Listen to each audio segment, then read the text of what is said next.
from Wanda Ricketson. Wanda lives right here in Houston. She says she is wavering between Senator Rubio and Senator Cruz and is concerned about the mess that we have seen in Washington in recent years. Wanda, what's your question? Okay, thank you for coming here and to all the candidates, actually. I guess Donald Trump loves everyone but Texas. And thank you, Senator Cruz, for going to Washington on behalf of our state to shake things up. I truly admire and respect you for being a true constitutional conservative. Thank you. However, sometimes your hardline stance on the issues comes across as polarizing and uncompromising. And I'm just worried that if you were elected, that we would get 4 more years of nothing substantial getting accomplished in Washington again. So are you willing to compromise and reach across the aisle to get things done? Because frankly, I do respect Marco Rubio for at least trying to get something done with immigration and the Gang of 8. Well, Wanda, thank you for that question. And I appreciate it. Listen, I understand where that question is coming from. We've got huge challenges in this country, and we've got to fix them. I mean, every one of us, we're not interested in a bunch of talk. We're actually interested in fixing them. Now, when it comes to compromise, my view is simple. I'm not willing to compromise on core principles. I'm not willing to compromise on fundamental beliefs. I'm not willing to compromise on the promises that I made to the men and women who elected me. But my view is also, my view is also, Reagan said, what do you do if someone offers you half a loaf? Answer, you take it, and then you come back for more. And so I'm perfectly happy to compromise with anyone, Republican, Democrat, Independent, Libertarian. Heck, I'll even compromise with Martians.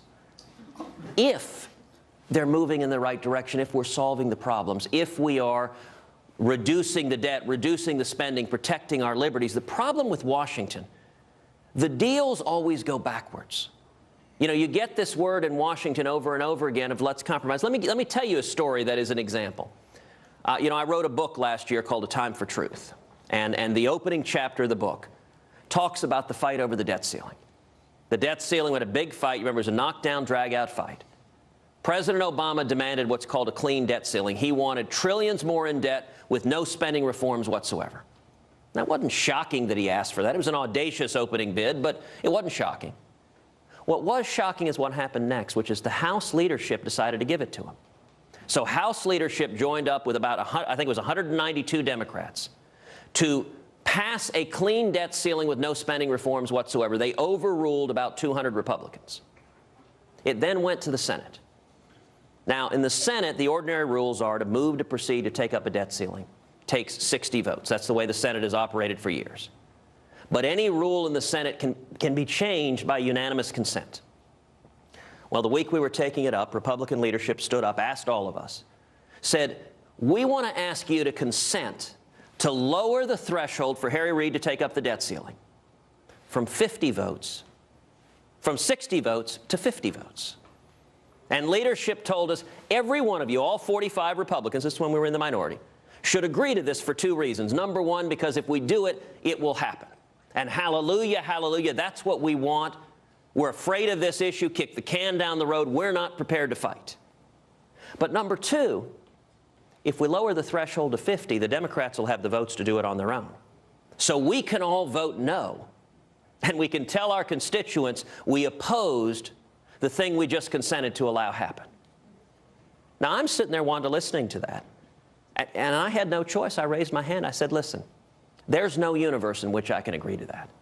I spent 2 years traveling the state of Texas telling Texans, if you elect me, I will fight with every breath in my body to stop the out-of-control spending and debt that is bankrupting our kids and grandkids. Now, I said, listen, I'm perfectly happy to agree to something that raises the debt ceiling and puts some spending reforms in place, to use leverage to start solving the problems. But if I were to agree to just make it easier for Barack Obama and Harry Reid to add trillions in debt with no spending reforms, I think that would be both unfaithful and dishonest to the men and women who elected me. Got to leave it at that for right now.